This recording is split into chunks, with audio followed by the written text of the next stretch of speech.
السلام علیکم، بول نیوز کے ساتھ میں ہوں آپ کے ساتھ ماہروخ شہریار۔ بلیٹن کا باقاعدہ آغاز کریں گے۔ سب سے پہلے بات کریں گے 27ویں آئینی ترمیم سے متعلق، جس کے بارے میں خبر آ رہی ہے کہ اب نون لیگ نے باضابطہ طور پر پیپلز پارٹی کی حمایت چاہنے کا اعلان کیا ہے۔ بلاول بھٹو نے سوشل میڈیا پر جاری پیغام میں بتا دیا ہے، کہا کہ اس سلسلے میں نون لیگی وفد نے صدر زرداری اور ان سے ملاقات کی ہے۔ اس پر فیصلہ 6 نومبر کو پیپلز پارٹی کی KEC اجلاس میں ہوگا۔ آپ کو اپڈیٹ کر رہے ہیں اس حوالے سے 27ویں آئینی ترمیم سے متعلق باقاعدہ طور پر بلاول بھٹو زرداری کی جانب سے ٹویٹ کر دیا گیا ہے۔ Chairman Peoples Party Bilawal Bhutto Zardari کا ٹویٹ انکشاف کیا کہ 27ویں آئینی ترمیم پر نون لیگ نے PP کی حمایت مانگی ہے۔ وزیر اعظم شہباز شریف کی قیادت میں لیگی وفد صدر زرداری اور ان سے ملنے آیا تھا۔ بلاول بھٹو کے مطابق مجوزہ ترمیم میں آئینی عدالت کا قیام، ایگزیکٹو مجسٹریٹس کی بحالی، ججوں کے تبادلے کا اختیار شامل ہے۔ اس کے علاوہ NFC میں صوبائی حصے کے تحفظ کا خاتمہ اور آرٹیکل 243 میں ترمیم کے نکات بھی شامل ہیں۔ 27ویں ترمیم کے ذریعے تعلیم اور آبادی کی منصوبہ بندی کے اختیارات کی وفاق کو واپسی اور الیکشن کمیشن کی تقرری پر جاری تعطل کو ختم کیا جائے گا۔ بلاول بھٹو کہتے ہیں اس سلسلے میں پارٹی پالیسی کے لیے PP کی سینٹرل ایگزیکٹو کمیٹی کا اجلاس 6 نومبر کو ہوگا، جس کی صدارت آصف زرداری کریں گے۔ اہم خبر یہ بھی ہے کہ حکومت کی جانب سے قومی اسمبلی کا اہم اجلاس بدھ 5 نومبر کو طلب کرنے کا فیصلہ کیا گیا ہے۔ ذرائع بتا رہے ہیں کہ وزارت پارلیمانی امور نے اجلاس طلبی سے متعلق نئی سمری وزیر اعظم کو بھی ارسال کر دی ہے۔ قومی اسمبلی کا اجلاس پہلے 27 اکتوبر کو بلایا جانا تھا، تاہم مالیاتی امور سے متعلق اہم آرڈیننس کی وجہ سے اس اجلاس کا شیڈیول تبدیل کیا گیا ہے۔ ذرائع بتا رہے ہیں کہ آرڈیننس پر اتفاق رائے نہ ہونے کے باعث اسے جاری نہیں کیا جا سکا۔ سینٹ کا اجلاس منگل کو بلانے کا فیصلہ کیا گیا ہے۔ آگے بڑھیں گے، عدالتی کارروائی کا ذکر کریں گے تو آپ کو بتائیں کہ راولپنڈی کی انسداد دہشت گردی عدالت نے علیمہ خانم سمیت 11 ملزمان کے خلاف ایک مرتبہ پھر ناقابل ضمانت وارنٹ گرفتاری جاری کر دیے ہیں۔ علیمہ خانم آج ایک مرتبہ پھر سے عدالت میں پیش نہیں ہو سکی ہیں، نہ ہی ان کی جانب سے کوئی وکیل پیش ہوا۔ علیمہ خانم کے 30 بینک اکاؤنٹس کے متعلق رپورٹ عدالت میں جمع کروا دی گئی ہے۔ اس کے ساتھ ساتھ عدالت نے سماعت 6 نومبر تک کے لیے ملتوی کر دی ہے۔ اور ابھی خبر یہ ہے کہ وزیر توانائی اویس لغاری کہتے ہیں کہ ہاتھ بندھے ہوئے تھے، اس کے باوجود بھی 8 ماہ میں بجلی 10.5 روپے تک سستی کر کے دکھائی ہے۔ انڈسٹری کے لیے بجلی کی قیمت میں 16 روپے تک کمی لائی گئی ہے۔ ہمارے پاس 7000 میگا واٹ اضافی بجلی موجود ہے۔ آئندہ 3 سال میں میٹرنگ سسٹم مکمل طور پر آٹومیٹڈ ہوگا۔ IPPs کے ساتھ مذاکرات کے ذریعے اربوں روپے بچائے گئے۔ اور ٹارگٹ یہ ہے پرائم منسٹر صاحب کا اور اس حکومت کا کہ لوگوں کے لیے قیمت بجلی کو کم کیا جائے۔ ہم نے ہمارے ہاتھ بندھے ہوئے ہیں، وہ جو پاور سیکٹر کا ڈیٹ ہے وہ اس وقت موجود ہے، تو ہم نے انہی بندھے ہوئے ہاتھوں کے ساتھ پچھلے 18 مہینے کے اندر بجلی کی قیمت کو تقریباً 10 سے 10.5 روپے فی یونٹ کا کے اندر ہم نے اس کی ریڈکشن کی، اور انڈسٹری کے لیے تقریباً 16 روپے پر یونٹ کے اندر کمی لے کے آئے۔ IMF کے ساتھ فائنانس منسٹری نے بہت ہمیں ہیلپ کیا، اور ہم نے 8-9 مہینے کی جدوجہد کرنے کے بعد ان کو کہا کہ میرے پاس 7000 میگا واٹ ایکسٹرا بجلی پڑی ہے، میں اس کو بند الماریوں کے اندر رکھ کے کیا کروں گا۔ وہ بھی ہم نے ان سے اجازت لی، اور 1-2 ہفتے پہلے ہی پرائم منسٹر صاحب نے 3 سال کے لیے، تاکہ پراپر پلاننگ ہو سکے، انڈسٹری کر سکے، ایگریکلچر کر سکے، ان کی شفٹیں بڑھ سکیں، تو یہ ہماری ایک جو جدوجہد ہے یہ آئندہ بھی پرائس ریڈکشن کے اندر جاری رہے گی، لیکن ابھی تک جو ہم نے اچیو کیا وہ آپ کے سامنے ہے۔ جبکہ مشیر نجکاری محمد علی یہ کہتے ہیں کہ PIA کی نجکاری کی تیاری کر رہے ہیں۔ بہتری یہ آئی ہے کہ اب خریداری میں بہت ساری ایسی کمپنیز ہیں جو کہ دلچسپیاں لے رہی ہیں۔ پنجاب کے 3 ڈسکوز اور زرعی ترقیاتی بینک کی بھی نجکاری کی جائے گی۔ حکومت ایئرپورٹس کی نجکاری کا فی الحال ارادہ نہیں رکھتی ہے، ان میں پرائیویٹ شعبے کو شامل کیا جائے گا۔ لاہور اور کراچی ایئرپورٹ میں پرائیویٹ سیکٹر کو شامل کرنے کے لیے نجکاری کی جائے گی۔ یہ ٹاپ آف دا لسٹ ہے، سب کے ریڈار پر ہے۔ کو پتہ ہے ایک بار اس میں اٹیمپٹ ہوا تھا، وہ انفارچونیٹلی انسکسیسفل ہوا۔ آج کی تاریخ میں ہم نے ٹرانزیکشن اسٹرکچر چینج کیا ہے، انویسٹر سے بہت ایکٹیو انگیجمنٹ ہے ہماری۔ اس وقت ہمارے جتنے بھی بائرز ہیں وہ ڈیو ڈیلیجنس کر رہے ہیں۔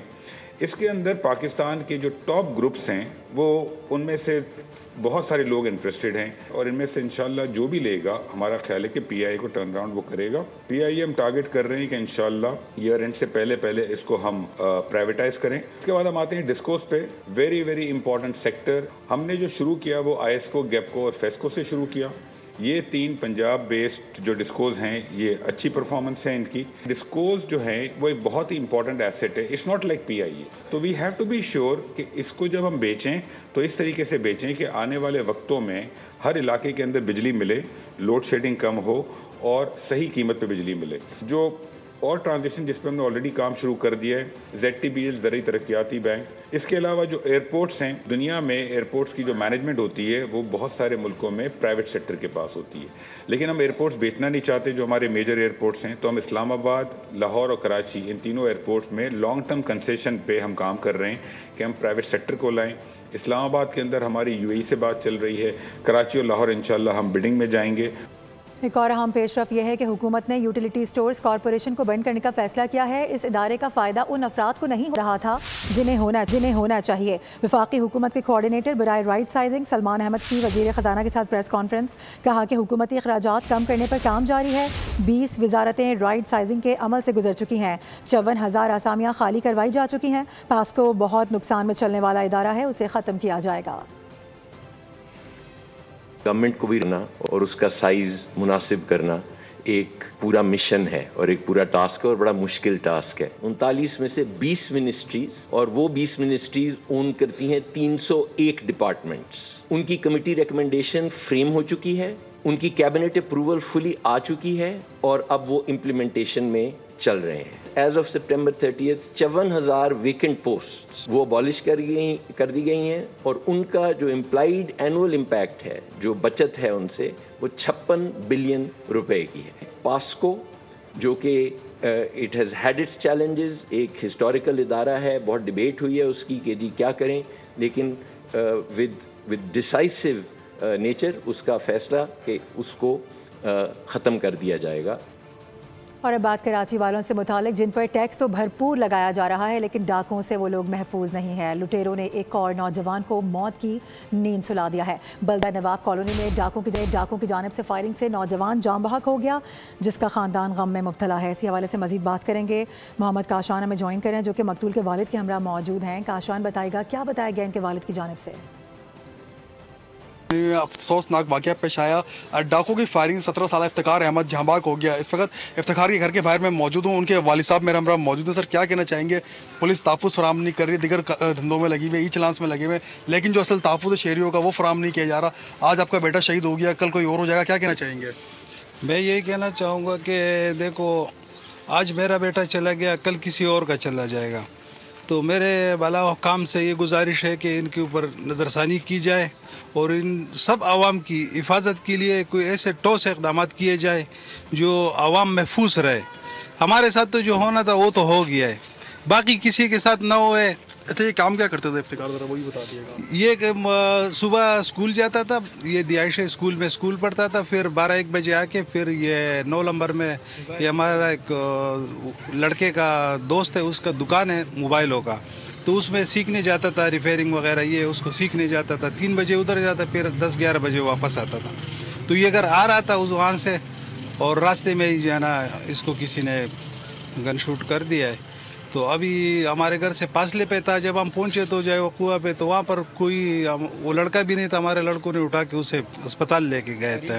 جی بالکل, آپ نے کہا کہ متوفی افتخار جو ہیں وہ صبح اسکول جاتے تھے اور رات کو جو ہے وہ موبائل کی دکان پہ کام کرتے تھے. کل ایسے ہی روز کی بنیاد پہ جیسے وہ گھر واپس آ رہے تھے تو ایسے ہی ڈاکوں نے ان کو فائرنگ کا نشانہ بنایا, جس میں وہ جاں بحق ہو گئے. اور ان کے والد صاحب کی جانب سے کہا گیا کہ پولیس کی جانب سے شہریوں کو تحفظ فراہم کیا جائے. کاشان اس حوالے سے آگاہ کر رہے ہیں, بہت شکریہ. صرف یہی نہیں, ایک اور واقعہ رپورٹ ہوا ہے کراچی میں ٹارگٹ کلنگ کا. یونیورسٹی روڈ کے قریب نامعلوم افراد کی فائرنگ سے نوجوان عبداللہ جاں بحق ہوا ہے. بتایا جا رہا ہے کہ پولیس نے واقعے کو آپسی دشمنی کا نتیجہ قرار دیا ہے. میں واقعہ ذاتی دشمنی کا نتیجہ قرار دیا. پولیس کا کہنا ہے کہ ملزمان کو جلد گرفتار کر کے قانون کے مطابق کارروائی عمل میں لائی جائے گی. آپ کو بتائیں کہ امیر جماعت اسلامی حافظ نعیم الرحمان یہ کہتے ہیں کہ پیپلز پارٹی کا مائنڈ سیٹ کراچی دشمنی پر مبنی ہے.